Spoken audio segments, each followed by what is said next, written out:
Okay, this is a short presentation on a certain slant of light. I'll be talking for 5 minutes on this poem. You can take some notes as we do it. First of all, the poem is in ballad form. Okay, we've got 4-line quatrains, and we've got full rhyme, 4 alternate lines rhyming, the second and fourth. So while on the surface this poem has a regular kind of rhythm and order to it, very ordered ballad form, an ordered full rhyme scheme all the way through, it also has a sense of disorder in it with its use of enjambment, caesura, breaking up the rhythms. So this is another one of those poems that has a sense of order within it and disorder. Why might that be? Is it to do with the subject matter in which this person is trying to explore certain feelings that she knows she has, but she can't quite pin them down as to why she has them or what they are. Okay. Right, so a certain slant of light. Light's connotations are perhaps optimism, faith. She sees the light. But what is the light on winter afternoons? Is it gloomy? She describes it as oppressive, heavy. And we've got lots of words suggesting heaviness, heft, of cathedral tunes. Okay. Now, why cathedral tunes? Is this the first of many, perhaps, references to religion in the poem? Okay. What is it about religion that she might be suggesting has a heaviness to it? Is she weighed down by a sense of faith or a lack of faith? Or not knowing what faith is? In the second verse, she talks about it as heavenly hurt, an oxymoron, or is it a paradox? Could be both. Heavenly is usually something describing something beautiful, but hurt, again, the association of pain and religion or faith are brought together in this particular oxymoron. Again, it's another one of the poems in which certain words are capitalised: hurt, heft, heavenly.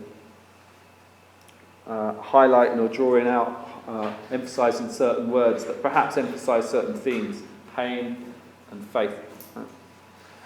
She goes on to tell us that we can find no scar, there's no external evidence of this pain, this heavenly hurts. It's an internal difference.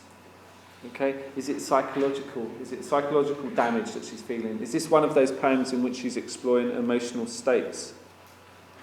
Okay. But it's the internal difference where the meanings are. Interestingly, she talks about it as difference. What is this difference? It's ambiguous. We're not quite sure. Is it the conflict of faith where the meanings are? And why is it meanings with an S rather than the meaning? Is this again exploring her complexity of faith, meanings, more than one? One of the ways in which the second verse flows into the third verse with enjambment, again, it kind of disrupts the natural order. Is that because she's not quite sure? So she's sure of something, hence the structured, ordered form of the ballad form, but she's not quite sure. And that's her attempt to get rid of order. So this is a poem in which the structure is both ordered and disordered. And she uses the dashes, enjambment, as a means to disrupt the flow of the poem, disrupt the rhythm of the poem. None may teach it. Again, is this a suggestion that, organised religion isn't for her? Any, 'tis the sealed despair. Again, despair is a mortal sin to Christians.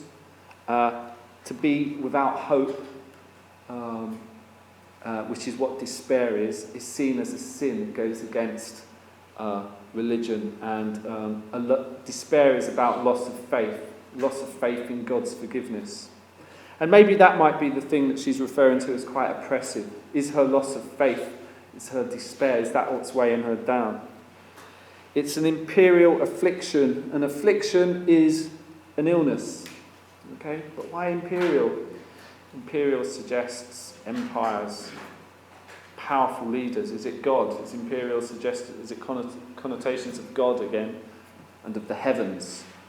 This mighty affliction that sent sent us of the air. Again, air, is it capitalised? Is it, again, that sense of it's all around? Is it coming from heaven? When it comes, the final verse does have a sense of change, in the sense that it's when it comes, and I think she's referring to when it comes is the landscape. When it comes, is it the slant of light? When this slant of light comes, when it comes, again, she refers to it as it. None may teach it. Heavenly hurt it gives us when it comes. And we're kind of ambiguous. I kind of see it as like it's the slant of, she's back to describing the slant of light. When it comes, the landscape listens. The alliteration of the L sounds are soft. Again, sentence perhaps suggests silence.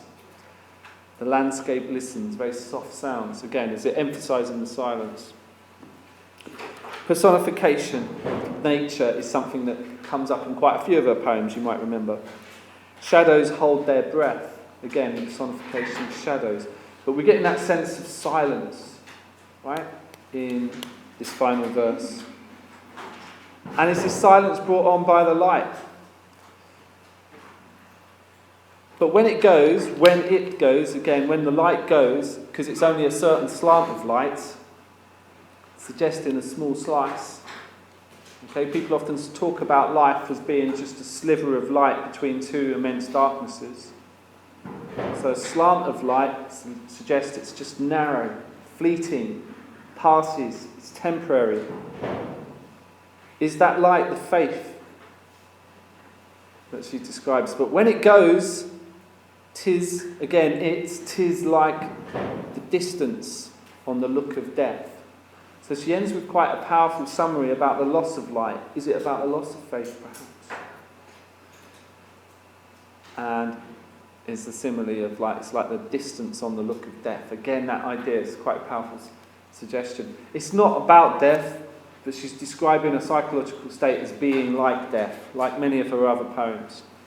Okay, so we've got this poem, order, a sense of disorder. Why do we end on a dash again? 'Tis like the face of darkness on distance on the look of death. Again, she leaves us with a hanging kind of dash, thinking, well, what is it we're supposed to be thinking about? Are we still continuing the thought? Is there a degree of uncertainty continued at the end of this poem?